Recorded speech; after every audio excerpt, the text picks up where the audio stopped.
வணக்கம் நண்பர்களே, நான் உங்கள் பிரேம் பேசுகிறேன். இன்றைக்கி மிக முக்கியமான ஒரு காணொலியாக இது இருக்க போகுது. காரணம், நேற்று எல்லாரும் பார்த்தீங்க, ஃப்ரைடே மிக முக்கியமான ஒரு நாளாக அமைந்தது. யூஎஸ்ஏல காலையிலேருந்தே இந்த ஒரு விஷயம் நடந்துக்கிட்டே இருந்துச்சு. எல்லா நியூஸ் பேப்பர்லையும் இருந்துச்சு. இன்றைக்கி ஒயிட் ஹவுஸ்லேருந்து மிக முக்கியமான ஒரு எக்ஸிக்யூட்டிவ் ஆர்டர் வரப்போகுது. அதுவும் H1B விசா ஃபீஸ் சம்மந்தமாக வரப்போகுது. $1 lakh கட்ட சொல்ல போகிறாங்க அப்படின்னு வந்துச்சு. நிறைய பேர் சொன்னாங்க $1 lakh அது ப்ராக்டிக்கலாகவே இல்லையே, அது உண்மையான செய்தி தானா இல்லை ரூமர்ஸ் அப்படின்னு போயிட்டு இருந்தது. அது ஈவினிங் உறுதிப்படுத்தப்பட்ட ஒரு செய்தியாக வந்தது.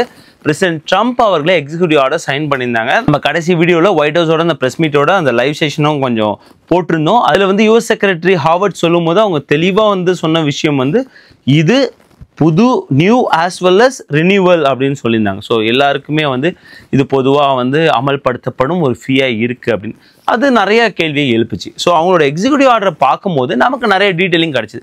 ஸோ யார் யாருக்கெல்லாம் இது அப்ளிகபிள் ஆகும், யார் யாருக்கெல்லாம் இல்லை, யார் யாரெல்லாம் ஒரி பண்ணவே வேணாம் அப்படின்னு. ஏன்னா இது வீக்கெண்ட் வருது. ஸோ இந்த நிறைய விஷயம் போயிட்டு இருக்கனால தேவையில்லாத அந்த ஒரியை மண்டையில் ஏற்றிக்க வேணாங்கிறது அந்த வீடியோ டீட்டெயில் பண்ண போகிறோம். இந்த வீடியோ டீட்டெயிலிங் போகிறது முன்னாடி ஒரு விஷயம் கண்டிப்பாக சொல்லிடுறேன்.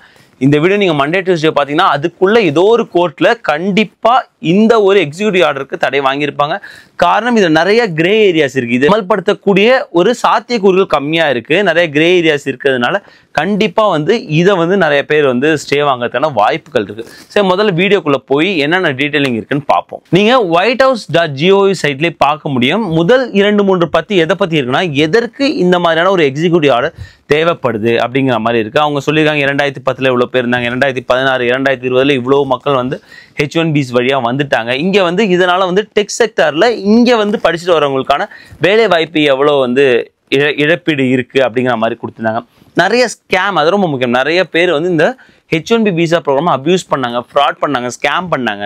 மிக முக்கியமாக லாட்ரிலாம் நம்ம பார்த்தோம் இல்லையா, மல்டிபிள் என்ட்ரிஸ் கொடுத்துட்டு இந்த மாதிரி விஷயங்கள்லாம் முன்னாடி கொடுத்துட்டாங்க. எதற்காக இந்த ஒரு எக்ஸிக்யூட்டிவ் ஆர்டர் இந்த நேரத்தில் தேவைப்படுது. ஸோ அதனால நாங்கள் ஸ்ட்ரென்தனிங் பண்ணுறோம் அப்படிங்கிற மாதிரியான அந்த எக்ஸிக்யூட்டிவ் ஆர்டர் இருக்குது. அதில் மிக முக்கியமாக செக்ஷன் 1 உங்கள் ஸ்க்ரீன்லேயும் தெரியும். அது ரொம்ப முக்கியமான ஒரு செக்ஷன். ஏன்னா அதுதான் பின்னாடி வர செக்ஷனுக்குலாம் மேற்கோளிட்டு காட்டுறாங்க. அதில் சொல்லியிருக்காங்க INA ஆக்ட் பிரகாரம் இவங்க H1B விசாவில் வரலாம். ஆனால் அது ரொம்ப முக்கியம். அது நாங்கள் கோடிட்டு காட்டியிருக்கேன். The entry into the United States of aliens as non immigrants to perform services in a specialty occupation, அதான் H1B பற்றி சொல்கிறாங்க. அதில் இன்னொன்று கோடிட்டு காமிச்சிருக்கேன். ஸோ அப்படி வர்றவங்க கண்டிப்பாக பேமெண்ட் ஆஃப் $1 lakh கட்டியிருக்கணும் அப்படிங்கிற மாதிரி சொல்லியிருக்காங்க. ஸோ இந்த ஒரு இதை மட்டும் நம்ம எடுத்து பார்க்கும்போது நான் இமிகிரன்ட் ஸ்பெஷாலிட்டி ஆக்குபேஷன் H1B சொல்கிறாங்க. H1Bல என்ட்ரி ஆகும்போது அவங்க ஃபீ $1 lakh அவங்க எம்ப்ளாயிஸ் கட்டியிருக்கணும் அப்படின்னு சொல்லியிருக்காங்க. ஸோ இந்த இடத்துல புது விசாவா இல்லை ஆல்ரெடி இப்போ புதுசாக H1Bல வரவங்களா இல்லை ஆல்ரெடி H1Bல இருக்கிறவங்க போயிட்டு திரும்ப உள்ளே வரும்போது அவங்களுக்கு இல்லையாங்கிறது கிளீனாக சொல்ல. ஸோ இதை வச்சு பார்க்கும்போது 2 பேருக்குமே யார் யாரெல்லாம் H1Bல உள்ள வராங்களோ அவங்க எல்லாருக்குமே இது அப்ளிகபிள் ஆகும் அப்படிங்கிற மாதிரி தான் தெரியுது. நம்ம ஃபுல்லாக படிக்கும்போது அந்த ஒரு சினாரியோஸும் நம்ம பார்ப்போம். மிக முக்கியமாக இன்னொரு விஷயம் சொல்லியிருக்காங்க. என்ன சொல்லியிருக்காங்கன்னா, இது 12 மாதங்களுக்கு, அதாவது இன்னையிலேருந்து செப்டம்பர் 21 2025 தான் இது அமல்படுத்த போகிறாங்க. நீங்கள் இந்த வீடியோ பார்க்கும்போது செப்டம்பர் 20 இருக்கும். ஸோ 21 ஞாயிற்றுக்கிழமையிலேருந்து அமல்படுத்த போகிறாங்க. அன்னிலேருந்து 12 மாதங்களுக்கு இது அமலில் இருக்கும். அதன் பிறகு அதை எக்ஸ்டெண்ட் பண்ணுறதை அந்தந்த துறையை சார்ந்தவங்க முடிவெடுப்பாங்க. அது நம்ம பின்னாடி செக்ஷனில் வருது. ஸோ இது வரைக்கும் க்ளீனாக இருக்கும்னு நினைக்கிறேன். ஸோ அதே மாதிரி மிக முக்கியமான இன்னொரு விஷயம் சொல்லியிருக்காங்க. The secretary of homeland security right shall restrict decisions on petition not accompanied by a $1 lakh payment for H1B specialty occupation who are currently outside the USA. So இது என்ன சொல்கிறாங்கன்னா, இப்போது USAக்கு வெளியிலிருந்து H1B பெட்டிஷன் ஸ்டார்ட் பண்ணுறாங்க. இப்போ புதுசாக H1B வரவங்களுக்குலாம் அப்படி தான் ஸ்டார்ட் பண்ணுவாங்க. லாட்டரியில் பிக் பண்ணுவாங்க. ஸோ வெளியிலேருந்து அவங்களுக்கு பெட்டிஷன் போவாங்க I-797 அப்ரூவலுக்காக. ஸோ அந்த பெட்டிஷன் வரும்போது அந்த துறையை சார்ந்தவங்க $1 lakh கட்டியிருக்காங்களான்னு பார்க்கணும், அந்த டெசிஷன் மேக் பண்ணுறதுக்கு முன்னாடி அப்படின்னு சொல்லியிருக்காங்க. இது எந்த இடத்துல அப்ளை ஆகுதுன்னா, புதுசாக H1B அப்ளை பண்ணுறவங்களுக்கு, மிக முக்கியமாக வெளியிலேருந்து அப்ளை பண்ணுறவங்களுக்கு. ஸோ இப்போ ஒரு கேள்வி நமக்கு எழும் இல்லையா? ஸோ வெளியிலேருந்து அப்ளை பண்ணுறவங்க ஓகே, இங்கே நிறைய பேர் F1லேருந்து H1B கன்வெர்ட் ஆவாங்க, L1லேருந்து H1B கன்வெர்ட் ஆவாங்க லாட்டரியில் பிக்கப் ஆகும்போது. ஸோ அவங்களுக்கு இது அப்ளை ஆகாதுன்னா ஆகாது. காரணம், இது அவுட் சைட் த யுனைடெட் ஸ்டேட்ஸ்னு தெளிவாக கொடுத்துருக்காங்க. ஸோ வெளியிலேருந்து நீங்கள் புதுசாக ஒரு H1B பெட்டிஷன் போடும்போது அவங்களுக்கு கண்டிப்பா $1,00,000 அப்ளிகபிள் ஆகும் அப்படின்னு போட்டிருக்காங்க. அடுத்த செக்ஷன் சில வந்து ரொம்ப முக்கியமான ஒரு விஷயம் சொல்லிருக்காங்க. யார் யாருக்கெல்லாம் இல்ல, இப்போ H1Bலே நான் முன்னாடி வீடியோ சொல்லியிருந்தேன், கண்டிப்பா கேப் எக்ஸம்ட் வந்து இது உள்ள கொண்டு வர மாட்டாங்கன்னா. ஸோ அதுதான் கொடுத்துருக்காங்க. ஸோ நேஷனல் இன்ட்ரெஸ்ட் கீழே வருவாங்க இல்லையா, ஸோ கேப் எக்ஸம்ட்ல விசா பண்ணும்போது ஸோ அவங்களுக்கு வந்து இந்த ஒரு விஷயம் வந்து அப்ளிகபிள் ஆகாது அப்படின்னு வந்து தெளிவாக கொடுத்துருக்காங்க. செக்ஷன் 2Bலையுமே திரும்ப அதுதான் சொல்லியிருக்காங்க. அதாவது வந்து நீங்க எதை மட்டும் ஒன்லி அப்ரூவ் பெட்டிஷன் பண்ணணும்னா கண்டிப்பாக அந்த பேமெண்ட் இருந்தால் மட்டுமே நீங்க அப்ரூவ் பண்ணணும் அப்படின்னு சொல்லியிருக்காங்க. அதுக்கு முன்னாடியே கொடுத்துருக்காங்க aliens outside the USA. So outside the USA நம்ம கிளீனாக புரியுது. அவங்க கண்டிப்பாக வந்து $1,00,000 கொடுத்தாதான் அந்த விசா பெட்டிஷனே அப்ரூவ் ஆகும் as per this executive order அப்படின்னு தெரியுது. அது கீழே உள்ளது ரொம்ப முக்கியமான லைன் என்ன சொல்லியிருக்காங்க, டிபார்ட்மெண்ட் ஆஃப் ஹோம்லேண்ட் செக்யூரிட்டி டிஹெச்எஸும் டிபார்ட்மெண்ட் ஆஃப் செக்யூரிட்டி டிஓஎஸும் சேர்ந்து பணிபுரியணும். எதற்கு? இந்த ப்ரொக்ளமேஷனை டினை பண்ணிட்டு யாரும் என்ட்ரி ஆகாமல் பார்த்துக்கிறது உங்களோட வேலை அப்படின்னு வந்து சொல்லியிருக்காங்க. ஸோ ரொம்ப முக்கியம். ஸோ நீங்கள் என்ட்ரி ஆகும்போது அது புது விசாவாக இருந்தாலும், ஸோ இந்த ப்ரொக்ளமேஷனை வச்சு நான் புரிஞ்சுக்கிட்டது, புது விசாவாக இருந்தாலும் இல்லை எக்ஸ்டெண்ட் பண்ண விசாவாக இருந்தாலும் நீங்கள் வந்து கண்டிப்பாக அந்த $1,00,000 அந்த பேமெண்ட்டோட அந்த விசா பெட்டிஷனோட அட்டாச் ஆகிருக்கணும்னு சொல்லியிருக்காங்க. ஸோ இது எப்படி வந்து பார்டரில் அந்த சிபிபி ஆஃபீஸர் வெரிஃபை பண்ணுவார்னு இப்போ எனக்கு ஐடியாவே கிடையாது. ஆப்வியஸாக வந்து இது நிறையா வந்து இமிகிரேஷன் அட்டர்னே அதை பற்றி பேசிகிட்டு இருக்காங்க. அவங்க எல்லாருமே ரொம்ப பிஸியாக இருக்காங்க. ஐ திங்க் வந்து இது அவங்களுக்குலாம் ரொம்ப பிஸி வீக்கெண்டாக தான் போகும். ஏன்னா இது எப்படி வெரிஃபை பண்ணுவாங்கன்னு ஒரு கேள்வி இருக்குல்ல, எனக்கு புரியுது. ஸோ பெட்டிஷன் புதுசாக ஒரு பெட்டிஷன் வெளிலேருந்து வரும்போது அந்த பெட்டிஷன் வந்து $1,00,000 பேமெண்ட் இல்லைனா ரிஜெக்ட் பண்ணுங்கிறது ரொம்ப ஸ்ட்ரெயிட் ஃபார்வர்டாக இருக்குது. ஏற்கனவே யாராவது ஸ்டாம்பிங் வச்சிருக்காங்கன்னு வச்சுங்களேன், எடுத்துக்காட்டுக்கு இப்போ 2 வருஷத்துக்கு முன்னாடி ஸ்டாம்பிங் பண்ணிருக்காங்க, 3 வருஷம் ஸ்டாம்பிங் இருக்குது, இப்போ போயிட்டு திரும்ப உள்ள வராங்கன்னா இப்போ அவங்களுக்கு இது அப்ளிகபிள் ஆகுங்கிற மாதிரி தான் நம்ம இந்த ஆர்டரை வந்து படித்தோன்னு தெரியுது. பட் அவங்க எங்கேயுமே பே பண்ணியிருக்க மாட்டாங்க.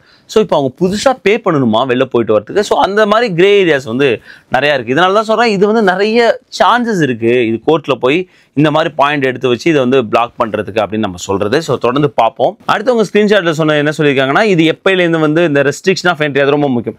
ரெஸ்ட்ரிக்ஷன் ஆஃப் என்ட்ரி வந்து எப்பயிலேருந்து அப்ளை ஆகுது அப்படின்னு பார்க்கும்போது ஆஃப்டர் த எஃபெக்டிவ் டேட்டுங்கிறது செப்டம்பர் 21, ஒரு 3 நாள் தான் டைம் விட்டுருக்காங்க. ஃப்ரைடே போட்டாங்க, சாட்டர்டே சண்டே 2 நாள் தான் வந்து டைமே விட்டுருக்காங்க. ஸோ அப்படி பார்க்கும்போது செப்டம்பர் 21 உங்களுக்கு வந்து எஃபெக்டிவ் ஆகும்னு சொல்லியிருக்காங்க. அதன் பிறகு வந்து அது எப்போ வந்து ரினிவல் பண்ணுமா அந்த ரெஸ்ட்ரிக்ஷனை திரும்ப எக்ஸ்டெண்ட் பண்ணுமான்னு அந்த துறை சார்ந்தவங்க முடிவு பண்ணுவாங்க அப்படிங்கிறது வந்து சொல்லியிருக்காங்க. எப்போ சொல்லியிருக்காங்க, no later than 30 days from the completion of the H1B lottery. அதாவது H1B லாட்ரி கம்ப்ளீஷனுங்கும் போது கண்டிப்பாக வந்து அடுத்த அக்டோபர் தான். ஸோ அது வரைக்கும் லாட்ரி ரன் பண்ணிட்டு இருந்திருப்பாங்க. ஸோ அடுத்த அக்டோபருக்கு நீங்கள் முடிவு பண்ணணும். ஸோ ஆப்வியஸாக இங்கே வந்து 12 months இருக்குது அவங்க சொல்கிற கணக்கை வச்சு பார்க்கும்போது. ஸோ அந்த நேரத்தில் நீங்கள் முடிவு பண்ணுங்கள், இதை எக்ஸ்டெண்ட் பண்ணுறது ரினியூவல் பண்ணுறது அப்படின்னு வந்து சொல்லியிருக்காங்க. செக்ஷன் 4 வந்து டிபார்ட்மெண்ட் ஆஃப் லேபர் என்ன பண்ணால் ப்ரிவைலிங் வேஜஸையும் சேஞ்ச் பண்ணணும், இன்ஃப்ளேஷனுக்கு தகுந்த மாதிரி அதையும் சேஞ்ச் பண்ணணும் அப்படின்னு சொல்லியிருக்காங்க. ஸோ இதெல்லாம் வந்து ரொம்ப முக்கியமான விஷயங்கள் வந்து சொன்னது. ஸோ இப்போ நம்ம மல்டிபிள் சினாரியோஸ் பார்க்கும்போது நான் முன்னாடி சொன்ன மாதிரி புது H1B வெளிலேருந்து பண்ணிட்டு வரும்போது கண்டிப்பாக வந்து as per this executive order $1,00,000 கட்டிக்கணும். இப்போ ஏற்கனவே H1B அப்ரூவல் இருப்பாங்க இங்கே. ஸோ அவங்க வெளில போயிட்டு திரும்ப உள்ளே வராங்க, அதாவது வெளில போய் ஸ்டாம்பிங் பண்ணுறாங்க இல்லை ஸ்டாம்பிங் பண்ணல, அது மேட்டர் கிடையாது, ஏற்கனவே ஸ்டாம்பிங் இருந்தாலும் சரி, அவங்க உள்ளே வரும்போது as per this executive order நம்ம பார்க்கும்போது அவங்களுக்கும் இந்த ரிசிப்ட் தேவைப்படுமோ அப்படிங்கிற ஒரு கேள்வி வருது. பட் அவங்க ஏற்கனவே அப்ரூவ் ஆன பெட்டிஷன், ஏற்கனவே ஸ்டாம்பிங் இருக்குது, இல்லை ஸ்டாம்பிங் புதுசாக வாங்கியிருக்காங்க, ஆனால் எங்கே பே பண்ணுங்கிற ஒரு விஷயம் வந்து தெரியல. ஸோ அதனால் இந்த ஒரு நேரத்தில் அவங்க வந்து யாராவது ட்ராவல் பண்ணணுன்னா தயவு செஞ்சு அட்டார்னிஸை கேட்டுட்டு ட்ராவல் பண்ணுங்கள். பிகாஸ் வந்து இது வந்து ஒரு பிக் டைமாக இருக்குது. ஏன்னா ஒரு நிலையற்ற தன்மை தான் நிலவுது. நீங்கள் அட்டார்னிஸை கேட்டு நான் சேஃபாக ட்ராவல் பண்ணுறதுக்கு அப்படின்னு கேட்டு ட்ராவல் பண்ணுங்கள். ஏன்னா இது ஸ்டில் வந்து கிரே ஏரியா மாதிரி தான் இருக்குது. இங்கே இருக்காங்க, யூஎஸ்ஏக்குள்ளே இருக்காங்க, அவங்க எக்ஸ்டென்ஷன் ஃபைல் பண்ணுறாங்க இல்லை அமெண்ட்மெண்ட் போகிறாங்கன்னா அவங்களுக்கு பிரச்சனையே கிடையாது. இப்போ H1Bல இருக்காங்க, 3 வருஷம் முடியுது, திரும்ப ஒரு 3 வருஷம் போகிறாங்க, புது எம்ப்ளாயர்கிட்ட போகிறாங்க, இல்லை job title change, location change, அவங்க யாருக்குமே பிரச்சனை கிடையாது. Because outside the USA தான் டிபார்ட்மெண்ட் ஆஃப் ஹோம்லேண்ட் செக்யூரிட்டி வந்து நீங்கள் பெட்டிஷன் அப்ரூவ் பண்ணும்போது அந்த $1,00,000 பேமெண்ட் கட்டியிருக்காங்களா பார்க்கணுன்னு எக்ஸிக்யூட்டிவ் ஆர்டரில் இருக்குது. ஸோ இன்சைட் த யூஎஸ்ஏ பிரச்சனை கிடையாது. ஸோ அந்த ஒரு சுச்சுவேஷன் நீங்கள் ஒரி பண்ண வேண்டிய தேவையில்லை. பட் நீங்கள் அந்த ஒரு எக்ஸ்டென்ஷன் அப்ரூவ் ஆன பிறகு நீங்கள் வெளில போயிட்டு உள்ளே வரும்போது அது ஸ்டில் கிரே ஏரியா. அது நம்ம அட்டார்னிஸை வந்து தனி வீடியோ வந்து பார்ப்போம். இப்போ அடுத்த ஒரு சினாரியோ கேட்குறாங்க, அதான் நிறையா வந்து F1லேருந்து H1B மாறாங்க, L1லேருந்து H1B மாறாங்க, யூஎஸ்ஏக்குள்ளே மாறும்போது பிரச்சனை கிடையாது. நிறைய பேர் வந்து கமெண்ட் பண்ணியிருக்காங்க, இப்போ H4 ஸ்டாம்பிங் பிரச்சனையா? பிரச்சனை கிடையாது. இப்போ H4 உள்ளே வராங்க, அவங்களுக்கு பிரச்சனை கிடையாது. தெளிவாக H1B மட்டும்தான். So L1, L2, H4, F1, F2, B1, B2 இவங்க யாருக்குமே பிரச்சனை கிடையாது. H1Bக்கு மட்டும்தான் இந்த பிரச்சனையை ஆரம்பிச்சிருக்காங்க இப்போதைக்கு. ஸோ இது வந்து 21ஆம் தேதியிலேருந்து அமலாக்கப்படும் சொல்லியிருக்காங்க. பட் இன்னும் நிறைய விஷயங்கள் வந்து பேசப்பட வேண்டியது இருக்கு. ஏன்னா ஒரு சிம்பிள் சினாரியோ பார்க்கும்போது அவ்வளோ கிரே ஏரியாஸ் இருக்கு. ஒருத்தவங்க ஒரு மாதிரி இதை படிச்சு புரிஞ்சுக்கிறாங்க இல்லையா? ஸோ அட்டர்னேஸ் பார்க்கும்போது நமக்கு வந்து க்ளீன் ஐடியா கிடைக்கும்.